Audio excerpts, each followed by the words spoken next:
34%. That is how many Australians say they have had or expect to need help from mum, dad, or grandparents to buy a home. For a growing group of first buyers, the hardest part is no longer only the interest rate. It is whether anyone in the family can close the deposit gap. Stay with this and you will leave with a practical map. We will separate gift, loan, guarantee, and rent-free living. We will show the paperwork traps that turn help into a fight. And we will cover what to do if the bank of mum and dad is not an option for you. The goal is a clearer decision for your household, not a viral verdict about other people's parents. We are not saying every parent should fund a deposit. We are not saying adult children are entitled to one. We are walking through the structures families actually use, using recent survey numbers and official gifting and guarantor guidance, so both households stay protected. Picture two households with similar incomes. One can live at home for a while and bank the difference. The other pays market rent every week and tries to hit the same deposit target from after-tax pay alone. Same country, completely different runway. Neither household is lazy. The starting lines are simply not the same. Government schemes can lower the deposit hurdle. Family money can remove it. That is why the bank of mum and dad often feels more decisive than any cheerful policy headline. A scheme can change how a lender prices risk. A gift can change how much cash you actually bring. General information only, not personal advice. A government low deposit path can help eligible buyers enter sooner without lenders' mortgage insurance. It still does not make the house cheaper. The repayments, repairs, and ordinary life bills remain yours. The unevenness is the real story. Almost half of people in that survey said they could not buy without family help. At the same time, a large share said they needed help but doubted their parents could afford it. The bank of mum and dad is busy. It is also stretched. Here is the cleaner way to think about it. Stop asking whether family help is fair in the abstract. Ask which structure is being offered, what risk it creates, and whether both sides can still sleep after settlement. Vague help is how resentment starts. Before any transfer, run a kitchen table test. Can the parent still fund their own later life buffer? Can the buyer still keep an emergency fund after settlement? If either answer is no, the structure is wrong even if the bank would approve the loan tomorrow. First option, a cash gift toward the deposit. The vibe is simple and generous. For many lenders, a clear gift letter is also cleaner than a family loan. The cost is real for the parent. That capital leaves their retirement buffer permanently. Recent Mozo research put the average home deposit gift around $74,040, up from $69,907 in 2021. That is not pocket money. It is a life-changing transfer dressed up as a family favor. If siblings exist, it will even out later, needs a plan, not a shrug. Many parents fund gifts from savings. Some cut spending. A smaller group lean on income or even home equity. That matters because a gift that quietly delays a parent's own security is not a free win for the next generation. It is a transfer of risk across time. Second option, a family loan. The vibe feels fairer to some parents because the money is meant to return. It can protect capital and make sibling fairness clearer. The hurdle is paperwork and capacity. If repayments are not real beside the mortgage, it was never a loan. It was a gift wearing a mask. This is where families get caught. Lenders often want a signed gift letter saying the funds are non-repayable. Families often want the opposite clarity for a loan. Those two instincts collide unless someone documents the intent before the bank asks. A soft loan breaks in predictable ways. Repayments pause after a job change. A relationship ends and nobody agrees what is owed. A parent needs aged care money and the temporary support is still sitting in someone else's bricks. Written terms will not prevent every hard day, but they stop the first hard day from becoming a conspiracy theory.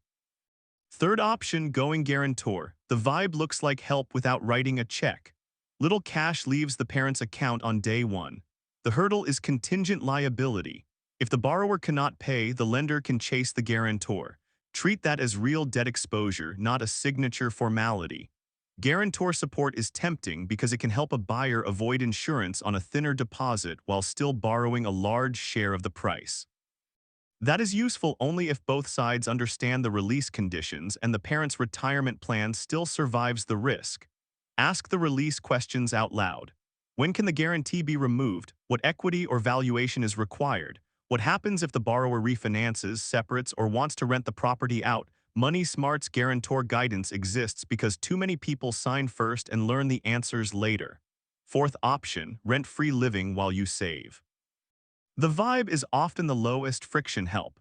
No title risk, no guarantee signature. The hurdle is household stress if the arrangement is open-ended. Until settlement or 18 months beats as long as you need. Put chores, bills, and privacy rules on the table early or the spare room becomes a second negotiation every weekend. Before we go further, ask yourself privately, if help is on the table, which structure would protect both households, not just get you over the auction line? That quiet question matters more than any viral fairness debate. Take a $700,000 home and a household aiming for a 20% deposit. Without family cash, the buyer still needs about $140,000 before other buying costs. With an average size gift near $74,040, the buyer cash target can fall to about $66,000. Same front door, different starting line. Add stamp duty, legal fees, and a cash buffer, and the gap between helped and unhelped buyers becomes even clearer. Rent-free living does not gift equity, it gifts time and savings capacity. 18 months of board you did not pay can move the deposit target as much as a smaller cash gift without touching a parent's title. The trade-off is delayed independence and clear house rules. A smaller group try joint purchase or co-borrowing. It can unlock a home sooner, and it can also lock 2 generations into one exit plan. Who decides on renovations? Who can force a sale? What happens if one person wants out? If those answers are fuzzy, joint ownership is not a shortcut. It is a future dispute with a front door. Name the structure in writing: gift, loan, guarantee, board arrangement, or co-ownership. Vague labels create the fights that arrive after settlement when gratitude has already been spent. For loans, write amount, interest even if zero, schedule, and what happens on sale, separation, or death. For guarantees, ask how and when the guarantee can be released, and what valuation or equity triggers that release. If parents receive age pension support, large gifts can still count in assessments beyond the free areas. Services Australia currently talks about $10,000 in a financial year and $30,000 over 5 years, with strict year limits inside that total. Check before the transfer, not after the family group chat celebrates. Sibling fairness belongs in the first conversation. A deposit gift this large is not a birthday present. Either balance it later through another gift or a will update, or admit equal outcomes may not be possible this decade. Silence is how Christmas dinners get weird. The hidden trap is using family help to inflate the purchase price. The gift's job is to reduce stress, not to stretch bidding. A guarantee's job is temporary risk support, not permission to buy a home the repayments cannot survive. Family pressure can dress itself up as love. Just go one more suburb more expensive. We will back you if you stretch. That is how a helpful gift becomes a stretched household. The cleaner test is boring on purpose. After settlement, can both households still handle an ordinary bad month? Plenty of capable buyers will never receive a deposit gift. That is not a character test. It is a starting line gap. The response is not to copy someone else's parents. It is to widen every other lever you control.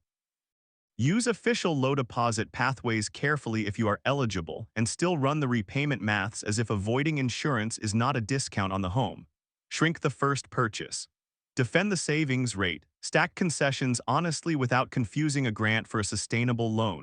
Without parental cash, time becomes your main tool. More months of deliberate saving. A smaller first home. A clearer rent versus buy check, so you do not force a thin purchase just to feel like you are winning.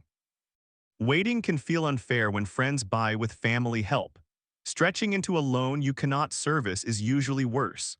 Family money can get you to settlement day.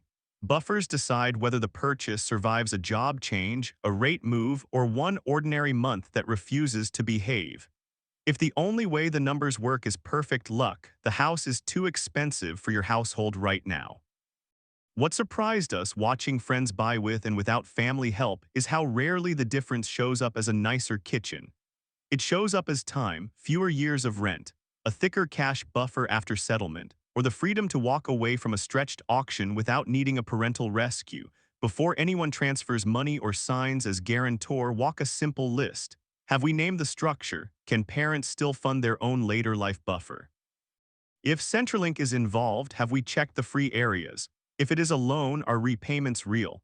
If it is a guarantee, do we know the release conditions? Have siblings been told the plan? Does the buyer still have an emergency fund after settlement?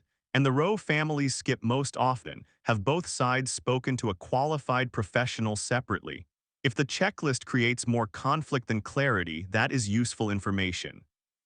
Treat family money as a structure problem before it is a gratitude problem. Do not let a deposit gift inflate the bid. If there is no bank of mom and dad, stop comparing yourself to people who have one. Compare yourself to a purchase you can service with a buffer. Gratitude is important. It does not repay a family loan. It does not release a guarantee. It does not repair a Centrelink surprise. Put the structure in writing while everyone still likes each other, then let gratitude stay emotional instead of becoming the only paperwork you have.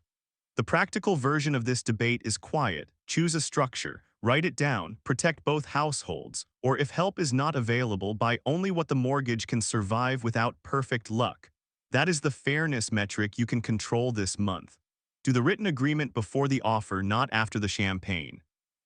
If this helped you think more clearly about deposit help and family boundaries, subscribe for more practical Australian money and property videos. We will keep turning foggy household decisions into plain maps you can use.